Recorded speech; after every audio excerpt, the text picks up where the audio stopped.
Olá, aposentado!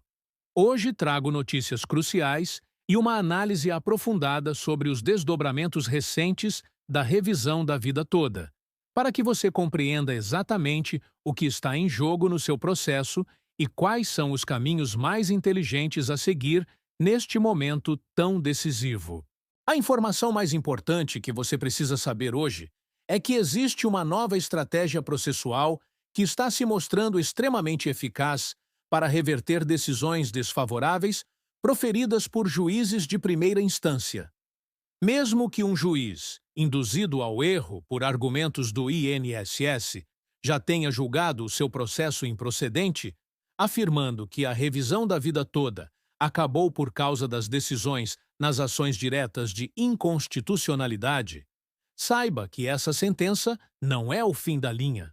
Advogados atentos estão utilizando um recurso chamado embargos de declaração para fazer o próprio juiz que deu a sentença negativa reconsiderar sua posição e, no mínimo, suspender novamente o processo.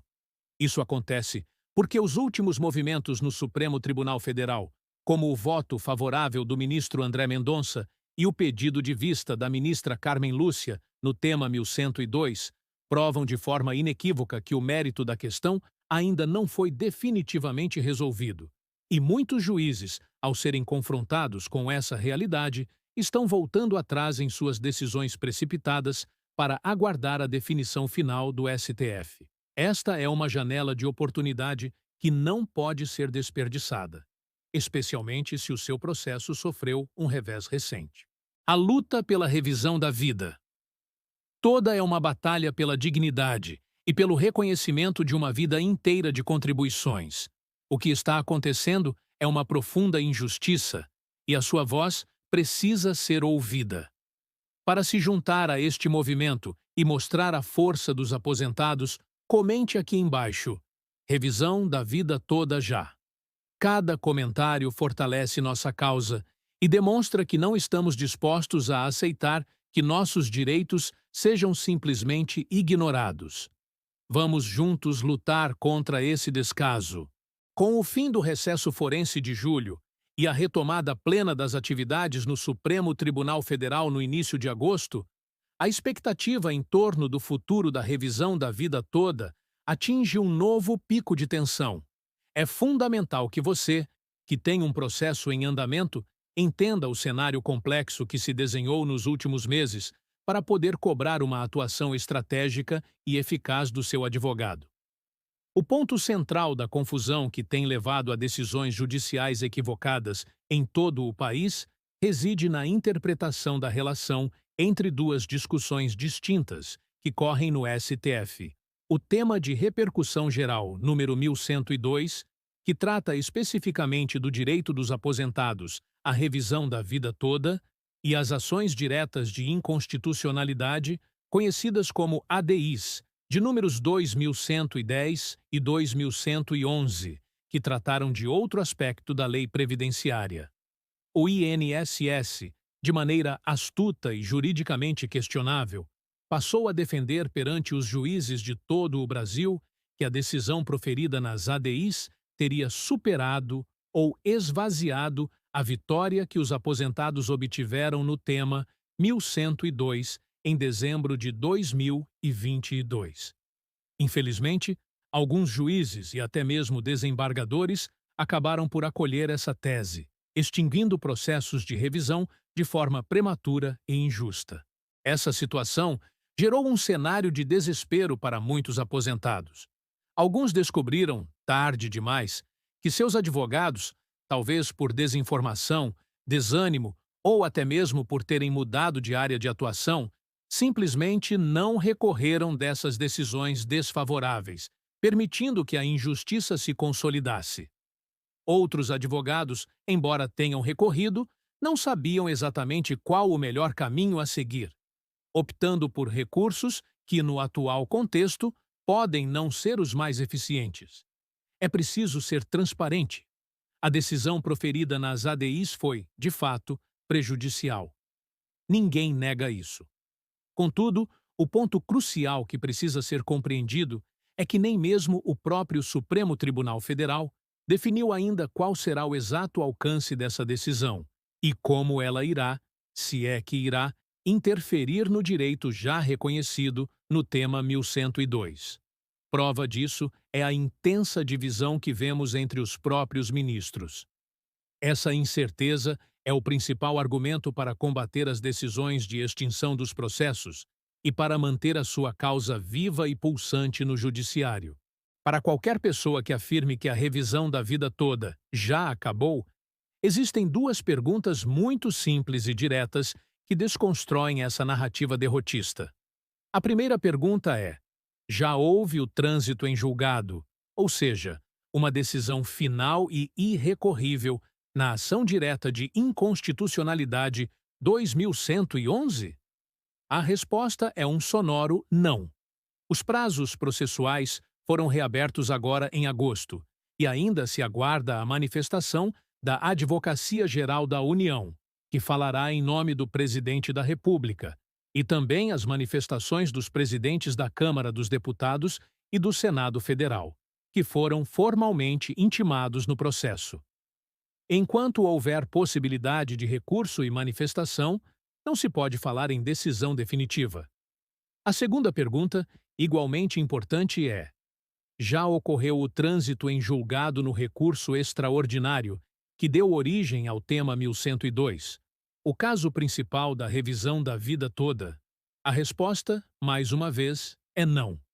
O processo ainda está em fase de julgamento de um recurso do INSS, e os últimos acontecimentos demonstram que o debate está longe de ser encerrado. Se os dois principais processos que definem o destino da sua revisão ainda estão abertos e em plena discussão no STF, como é possível que um juiz de primeira instância ou um tribunal regional declare que a matéria já está encerrada? Simplesmente não é. Vamos analisar o que aconteceu de mais recente no julgamento do tema 1102. Tivemos o voto contundente e favorável aos aposentados do ministro André Mendonça, que se somou ao voto favorável já proferido anteriormente pela ministra Rosa Weber. Por outro lado, jogando de forma transparente, é preciso dizer que os ministros Luiz Roberto Barroso e Gilmar Mendes anteciparam seus votos, posicionando-se de forma contrária aos aposentados. Essa antecipação significa que, mesmo que um deles se aposente, o voto já está registrado. O que essa divisão de 4 ministros, 2 a favor e 2 contra, nos mostra?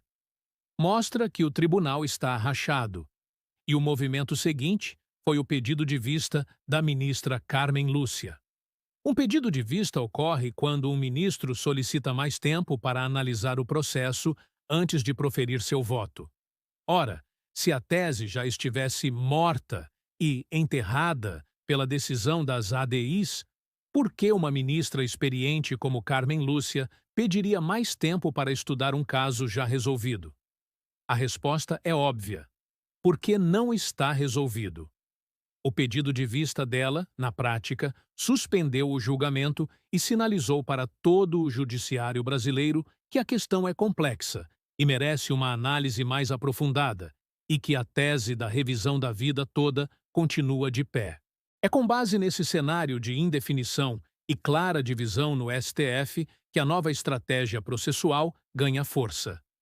Antes, quando um juiz extinguia o processo, o caminho mais comum era a apelação para o Tribunal Regional Federal, ou, em casos mais específicos, a reclamação constitucional, que é um tipo de ação levada diretamente ao STF quando uma autoridade judicial desrespeita uma de suas decisões. A reclamação, contudo, possui seus riscos. Ela pode ser distribuída para um ministro que já tenha uma posição desfavorável à tese, como Gilmar Mendes, ou para novos ministros cujo posicionamento ainda é uma incógnita, como Flávio Dino.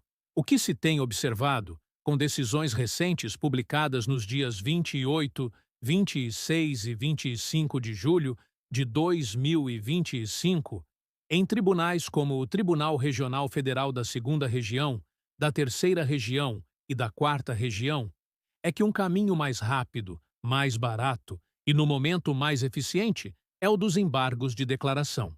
Os embargos de declaração são um recurso apresentado ao próprio juiz que proferiu a decisão. O objetivo é apontar uma omissão, contradição ou obscuridade na sentença. E qual é a omissão que está sendo apontada nesses casos? A omissão do juiz em não considerar os fatos mais recentes do julgamento do tema 1102.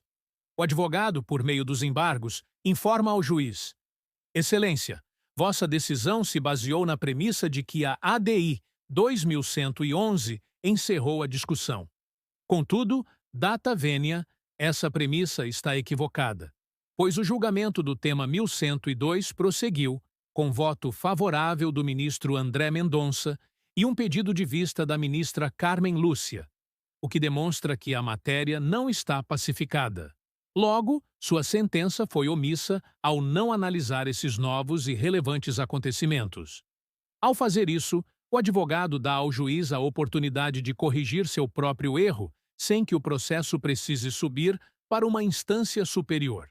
E o que temos visto é que muitos juízes, agindo com prudência, estão acolhendo esses embargos. Eles não anulam a sentença imediatamente, mas proferem uma nova decisão, determinando o sobrestamento do feito, ou seja, uma nova suspensão do processo até que o STF finalmente dê a palavra final. Imagine a situação de um juiz federal em uma vara do interior.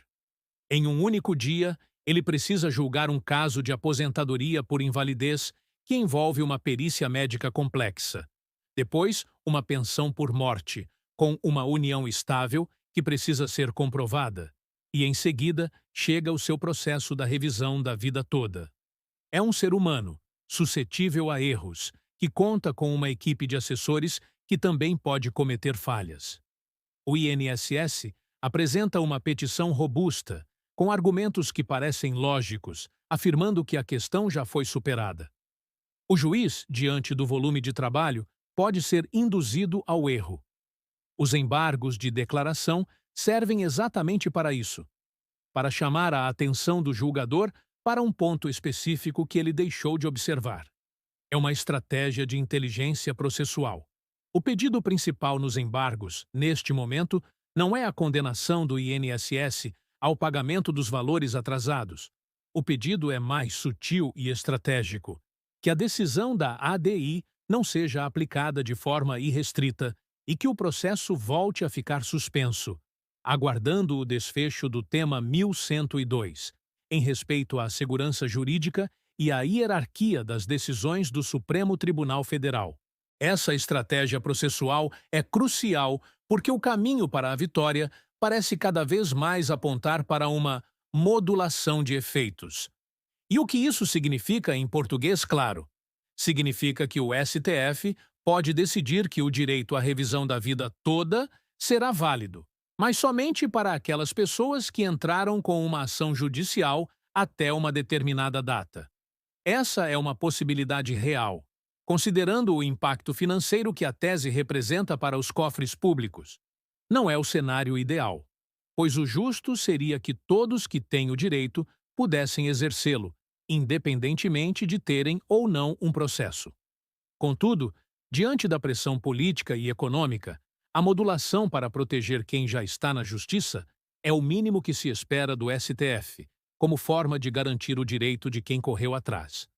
Portanto, manter o seu processo vivo, ativo e, no mínimo, suspenso é absolutamente fundamental. Desistir agora ou permitir que seu processo seja extinto sem um recurso adequado pode significar a perda definitiva do seu direito, mesmo que o STF, ao final, decida a favor dos aposentados com algum tipo de limitação. É por isso que a relação com seu advogado é tão importante neste momento. Se você manda uma mensagem e ele não responde, se você liga e ele não atende, se você percebe que ele não está acompanhando de perto essas nuances do julgamento, talvez seja a hora de reavaliar a situação. Um advogado comprometido com a causa previdenciária tem a obrigação de estar a par desses detalhes e de lutar com todas as armas processuais disponíveis.